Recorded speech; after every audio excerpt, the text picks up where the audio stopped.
Well, it has been a very under par batting performance by India in the third and final T20I against Sri Lanka, which is a dead rubber. But then it's a very sluggish Palakele track, something that wasn't really the case in the first two T20Is. There was a lot of turn, which really goes on to display that it was just 4 overs from Vikramasinghe and 2 overs from Asita Fernando that were just the overs by the pace bowlers as far as Sri Lanka is concerned, and 13 overs were bowled by spinners. So overall, a very under par batting performance by India.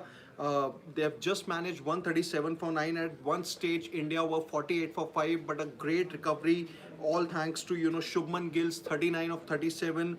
There was Ryan Parag who batted at number 7 and he played a cameo of 26 of just 17 balls. And then at the end it was Washington Sundar who came in at number 8 and made sure that India got past that 130 mark. Overall, it's a very okayish performance. I feel that one thing that the positive that I'm definitely going to take away from this game is that even during the toss, and not just this toss, all throughout the series, Surya Kumar Yadav has been consistent about one thing, that the mindset is going to stay the same. The mindset that we saw during the World Cup, it's just going to stay the same. Even if India, we saw early on wickets, but the mindset of the batters did not change. It was Sanju Samson, Rinku Singh. You saw him come out and try to play that shot when he got caught out. And Surya Kumar Yadav, same thing. Shivam Dube also. Riyan Parag sort of got to 20. He's 26, but when you are playing with such a mindset and this is going to be your approach in T20Is, then I think there are going to be such days where you sort of just huff and puff and reach to a reasonable fightable total. But I think that is completely fine with me. I am sort of okay with that. Such days are expected when you are playing with this sort of an intent. This is your thought process, and not all days are going to be good. Apart from that, Riyan Parag, as you already mentioned, 26 for him, including those two sixes.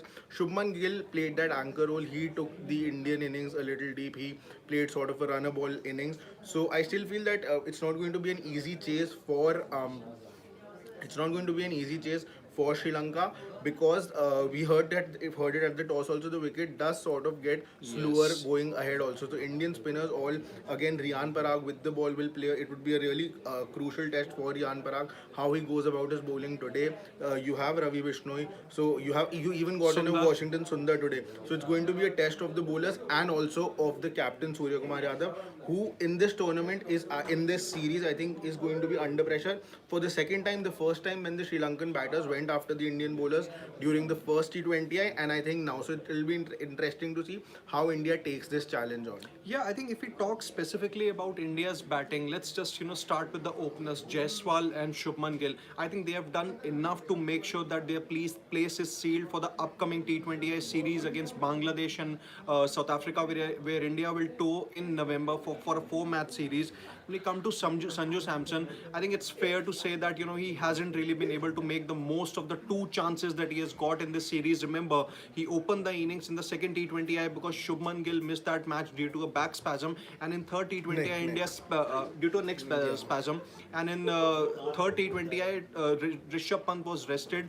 Sanju Samson once again given a chance, but he couldn't really make the most of it. Then Rinku Singh, he has also been a letdown in this series, was promoted at number 4, but he couldn't really once again get the job done. Then it is Surya Kumar Yadav, who demoted himself to number 5, which clearly goes on to show that in this Indian batting team, it's just the openers whose place is aren't really going to change. And from 3 to 7 till 8, things are definitely going to be depending upon the situation.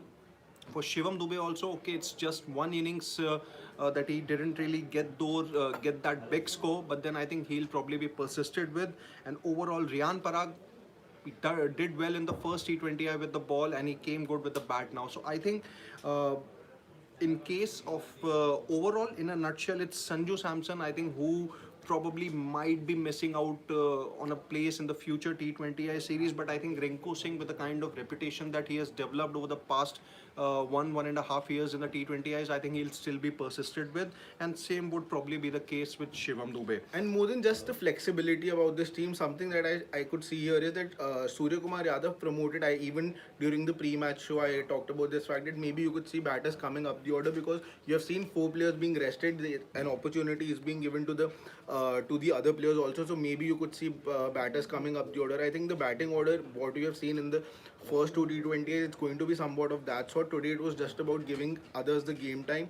And Sanju Samson, I still feel that the team is going to persist with him. It's not going to be in the playing 11. I think in other series, because now after this, we have seen him. He now it's very clear that he's either the backup opener for the team, or Yeah. you'll see him come at number 3 where Rishabh Pant back. He's a backup keeper, Yeah, he's backup. also a Yeah. backup keeper and also a backup opener. What we were also talking about yesterday in the show. So definitely he's going. I think more another at least one more series he is going to get that series, because this is in fresh management and this team would want to.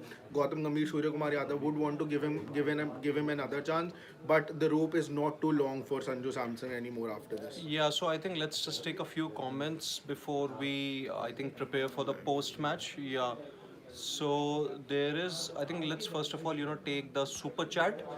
Uh, okay, there's no comment. Let's just go to the live chat here.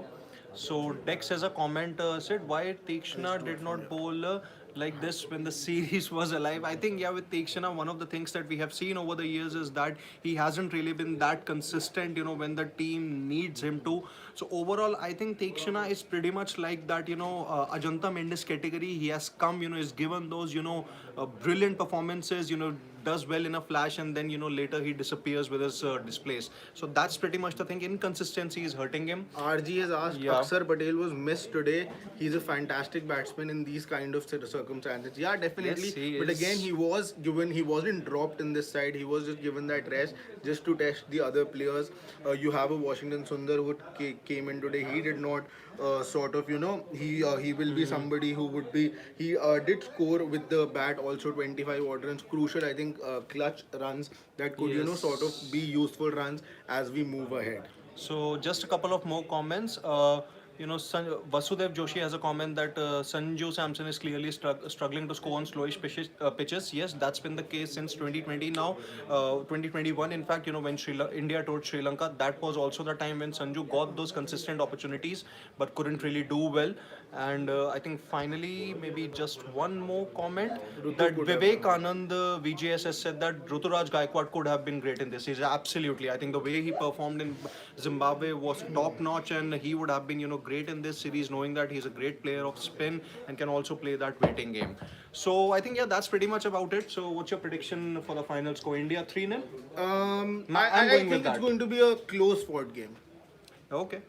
I think Sri Lanka will win this. Okay, so that's pretty much about it. What's your prediction for the final result? You can let us know in the comment section. Thank you for joining us. And don't forget to subscribe to Sports Today for some exciting content on different sports and Olympics. And we are going to come back for the post-match of this third T20I. Until then, on behalf of Shashwat, it's Siddharth Gulati saying goodbye.